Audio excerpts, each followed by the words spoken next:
pirates has stayed with me, haunting my dreams and resurfacing in quiet moments.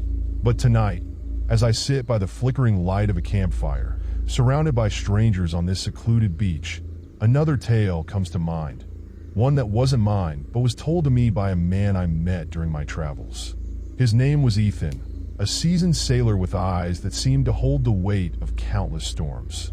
Ethan had a story of his own, a story he swore was true. And as the fire crackled and the waves lapped softly against the shore, he leaned in and began. It was 1998, and Ethan was working as a deckhand on a cargo ship named the Starling. It was a modest vessel, carrying shipments of textiles and machinery across the Indian Ocean. The crew was small but tight-knit, mostly seasoned sailors like himself who had spent more time at sea than on land. One fateful evening, as they were cutting through the vast expanse of open water, the ship's radar picked up an unmarked vessel trailing them. At first, the crew dismissed it as a fishing boat, but as the hours passed, it became clear that the vessel was following them. Pirates, the captain muttered grimly as he scanned the horizon through his binoculars. The crew prepared for the worst, securing the cargo and arming themselves with whatever makeshift weapons they could find. But as night fell, the strange vessel veered off course and disappeared into the darkness. The crew breathed a collective sigh of relief, though an uneasy tension lingered. Ethan described how the night turned sinister as they sailed under a moonless sky. Around midnight, the ship began to feel off. The engines sputtered inexplicably, and the air grew unnaturally cold. A thick fog rolled in, swallowing the ship in its ghostly embrace. The crew tried to radio for help, but all they heard was static, punctuated by faint whispers that sent shivers down their spines. Then came a sound.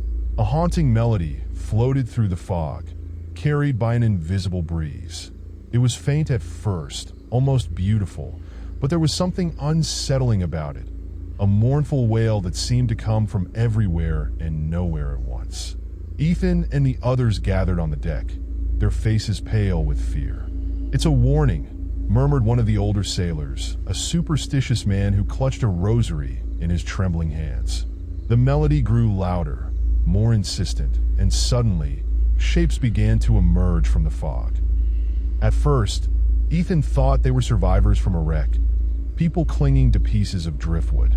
But as the shapes drew closer, their inhuman features became apparent. Their eyes glowed like embers. Their skin was pale and glistening as though they were made of the fog itself. And their skeletal hands reached out as if beckoning the crew to join them in the water. Panic set in. The captain barked orders to turn the ship around, but the engines refused to start. The ship was dead in the water, surrounded by these spectral figures that climbed onto the deck with eerie grace. Ethan swore he felt their icy touch as they passed him by, their hollow eyes searching for something or someone. One by one, the crew began to disappear. Some were dragged overboard by the ghostly entities, their screams swallowed by the night. Others simply vanished, leaving behind only their shadows etched onto the deck, as if the light of their lives had been extinguished. In the chaos, Ethan remembered the ship's old logbook, which the captain had kept locked in his cabin. The captain had once joked that it contained tales of bad luck and superstition. Desperate for answers, Ethan broke into the cabin and flipped through the brittle pages. There it was, a chilling entry from a previous voyage, dated decades earlier. The log described an encounter eerily similar to theirs. A strange fog, haunting melodies, and ghostly apparitions. The writer, presumably the ship's first captain, had scrawled a single warning at the end. Beware the waters where the midnight fog lingers. It claims it's dead in blood. Ethan barely had time to process the words before the cabin door burst open. One of the entities stood there, its hollow eyes fixed on him. He doesn't remember much after that. Only flashes of water, cold and endless, and the sensation of being pulled deeper and deeper. When he woke up, he was alone on a life raft, drifting under the harsh glare of the morning sun. The Starling was gone, along with the crew. Rescue came days later, but Ethan never found an explanation for what happened that night. He tried to move on, but the melody still haunts him, creeping into his dreams and dragging him back to the fog-shrouded waters of the Indian Ocean. As Ethan finished his story, the campfire had burned low and the beach was silent except for the gentle lapping of waves. He looked at me with those storm-worn eyes and said, "If you ever find yourself in the middle of the ocean and the fog rolls in, don't listen. No matter how beautiful it sounds, don't listen." I don't know if Ethan's tale was true, but as I sit here now, staring out at the dark expanse of the sea, I can almost hear it, the faintest whisper of a melody carried by the wind, and I can't help but wonder if it's already too late. The beach grew quieter as Ethan finished his tale. The fire had dimmed to glowing embers, and the group sat in uneasy silence. I tried to shake off the chill his story had left behind, but the dark ocean stretching out before us now seemed more ominous than serene. Before long, another voice broke the silence. A man named Marcus, a wiry, weathered sailor who had joined our group earlier that evening, leaned forward. His face was rugged, marked by years spent under the sun and salt, and his voice carried a rough edge that demanded attention. "That was a good one, Ethan," Marcus said, his tone almost approving. "But let me tell you about Blackwater Bay. Now, that's a place you never forget." Marcus's story began in 2015 when he was working as a freelance captain for a wealthy businessman named Adrian Carlisle. Adrian was obsessed with uncovering maritime mysteries, shipwrecks, treasure, legends of the deep. One of Adrian's fixations was Blackwater Bay, a remote stretch of ocean in the South Pacific with a sinister reputation. They called it the Bay of Vanishing Lights, Marcus explained, poking at the embers with a stick. Fishermen who ventured there would often see strange, glowing orbs beneath the water. Some said they were bioluminescent creatures. Others claimed they were spirits of the drowned. But the creepiest part? Boats that followed the lights never came back. Despite the warnings, Adrian was determined to see the lights for himself. He hired Marcus and a small crew, promising them hefty paychecks for what he called a harmless adventure. The journey to Blackwater Bay was uneventful at first. The weather was calm, the sea a glassy expanse that reflected the endless blue sky. But as they approached the bay, the atmosphere changed. The water turned darker, Marcus said, his voice dropping. Not just deep blue or green like normal. It was black like ink, and the air, it felt heavy, like you were breathing something thicker than oxygen. That night, the lights appeared. At first, they were faint, flickering dots just below the surface. But as the crew watched, the lights grew brighter and more numerous, moving in patterns that seemed almost deliberate, like they were forming symbols or words in an ancient language no one could read. Adrian was ecstatic, barking orders to follow the lights deeper into the bay. Marcus tried to protest, but the businessman wouldn't hear it. He was like a man possessed, Marcus said, shaking his head. As the boat followed the lights, the crew began to notice other oddities. The compass spun wildly, rendering navigation impossible. The radio emitted only static, punctuated by strange, rhythmic clicking sounds. And then the voices started. They weren't loud, Marcus said. Just whispers like someone was standing right behind you, saying your name. He paused, his gaze fixed on the dark horizon. But when you turned around, there was no one there. The crew wanted to turn back, but Adrian refused. He insisted they were on the brink of discovering something monumental. He said the lights were leading us somewhere, Marcus recalled. And maybe they were, but not somewhere we wanted to go. Around midnight, the lights began to rise. One by one, the glowing orbs broke the surface, hovering in the air like floating lanterns.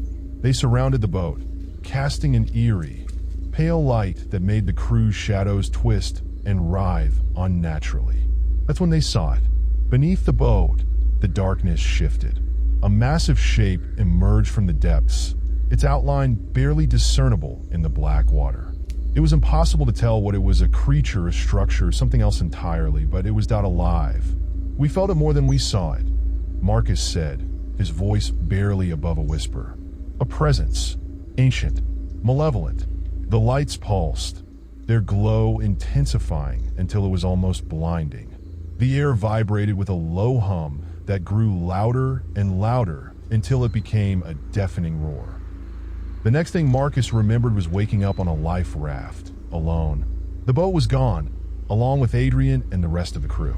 The sea was calm again, the sky clear, as if the events of the previous night had been nothing but a bad dream. Marcus was rescued 3 days later by a passing cargo ship. He tried to explain what had happened, but no one believed him. The authorities chalked it up to a storm and a tragic accident. "But I know what I saw," Marcus said, his eyes glinting in the firelight. "And I know this, whatever's out there in Blackwater Bay, it's still waiting, still watching." As Marcus finished, the silence around the campfire was thick with unease. Someone stirred the embers, sending a shower of sparks into the night sky. "Maybe some mysteries are better left alone," someone muttered. But Marcus just leaned back, a grim smile on his face. "That's the thing about the sea," he said. "It doesn't care what you think. You go looking for answers, and it might just decide to keep you." And with that, the campfire burned lower, and no one spoke for a long, long time. The fire crackled softly as Marcus finished his story. His words lingered in the air like a faint mist, and for a moment, no one dared to speak. The silence was broken only by the rhythmic sound of the waves brushing against the shore. "That was intense," I finally said, trying to shake off the chill. "But I think I've had my fill of ghostly seas for one night." Marcus smirked, but didn't reply. He leaned back against a log, his eyes scanning the ocean as if daring it to prove him wrong. It was then that Sarah, a marine biologist in her early 30s who had joined our group for the weekend, spoke up. She had been quiet all evening, listening intently to the tales, but saying little. Now, she leaned forward, her expression both serious and somber. "I have a story," she said. Her voice was steady, but there was an edge to it, a weight that immediately drew everyone's attention. "This isn't something I usually talk about," she began, glancing around the group. "But it's been years, and I think maybe it's time." Sarah's story began in 2013 when she was part of a research team studying coral reefs in the Pacific. The team, funded by a prestigious university, was stationed on a small research vessel. Their goal was to survey and document marine life around the uncharted atolls, tiny, isolated islands rarely seen by human eyes. One afternoon, as they were scanning the horizon, their equipment picked up an anomaly, a cluster of land masses that didn't appear on any maps. Intrigued, the team decided to investigate. They arrived at the atoll just before sunset. It was breathtaking. White sand beaches, lush greenery, and waters so clear they could see the coral reefs glimmering below. But there was something off about it, Sarah said, her voice lowering. The birds didn't sing. The waves were silent. It was like the place was holding its breath. That night, the team set up camp on the largest of the islands. They were a small group, just 5 people, including Sarah. Their leader, Dr. Callahan, was a seasoned researcher with a passion for discovery. The others were Alex, a geologist, Mia, a botanist, and James, a young intern eager to prove himself. They spent the evening cataloging their findings and enjoying the surreal beauty of the atoll.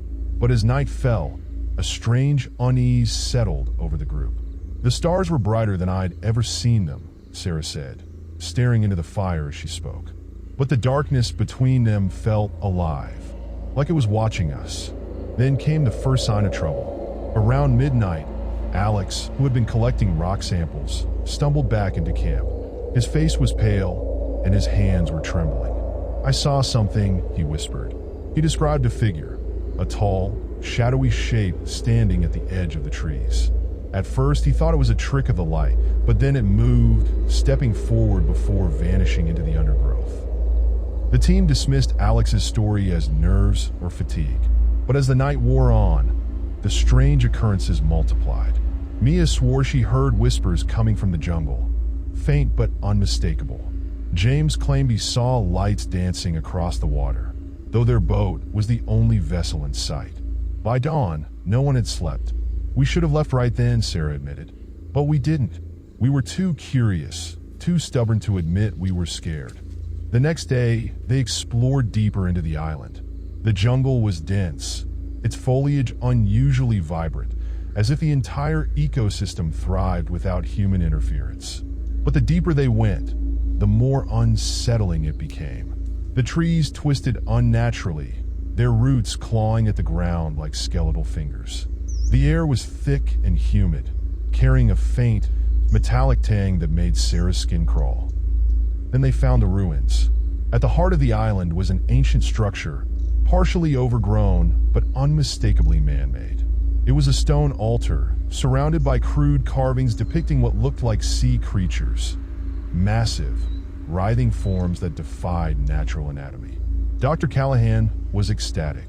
"This could rewrite everything we know about Polynesian history," he exclaimed, documenting every detail. But Sarah felt only dread. The carvings didn't look like art, they looked like warnings. As they examined the site, James wandered off to take pictures.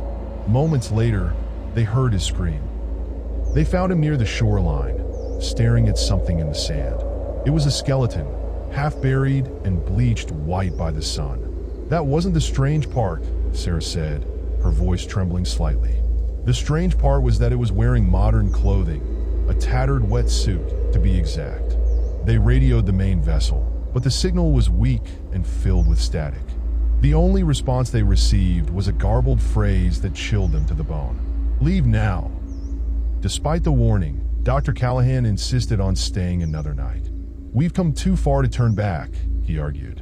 Reluctantly, the others agreed. That night, the whispers returned, louder and closer than before. The lights danced across the water again, but this time they seemed to move with purpose, circling the island like predators stalking prey. And then the dreams began. Each member of the team dreamed of drowning, being pulled into the depths by unseen hands, their lungs filling with water as something ancient and hungry waited below. When they woke, they found the camp in disarray. Supplies were missing, and strange symbols were etched into the sand around their tents. By the third day, panic had set in. The team decided to leave, abandoning their research in favor of survival. But the atoll had other plans. As they prepared to board their boat, they realized the tide had risen unnaturally high, stranding the vessel on a sandbar. Desperation turned to terror when they spotted figures in the water. Shadowy shapes that darted beneath the surface, too fast and too large to be fish. Dr. Callahan, determined to document everything, grabbed his camera and waded into the shallows.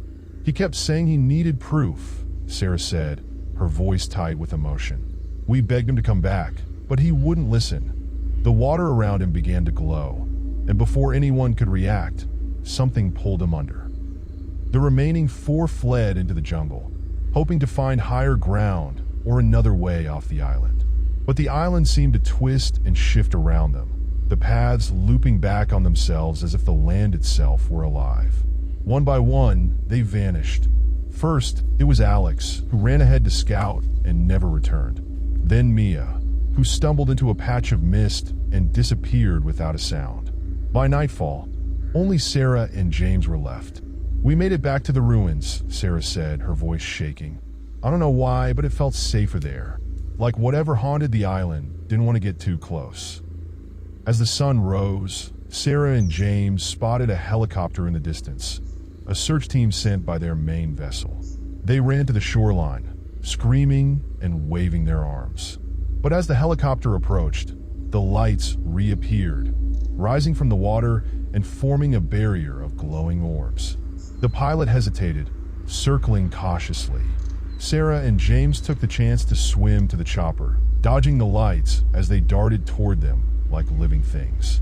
They barely made it, collapsing in the helicopter's cabin as the pilot veered away from the atoll. From the air, Sarah looked back and saw the island sinking into the sea, the jungle and ruins swallowed by the rising tide.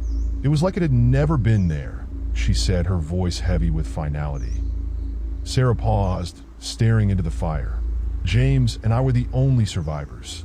We tried to tell people what happened, but no one believed us. They said it was exhaustion, dehydration, maybe even hallucinations from environmental toxins." She looked up, her eyes meeting ours. But I know what I saw. That place, it wasn't natural. It wasn't meant to be found. The fire crackled and no one spoke. The ocean stretched out before us, dark and endless, hiding its secrets beneath the waves. And somewhere, in the depths of the Pacific, the lost atoll waited.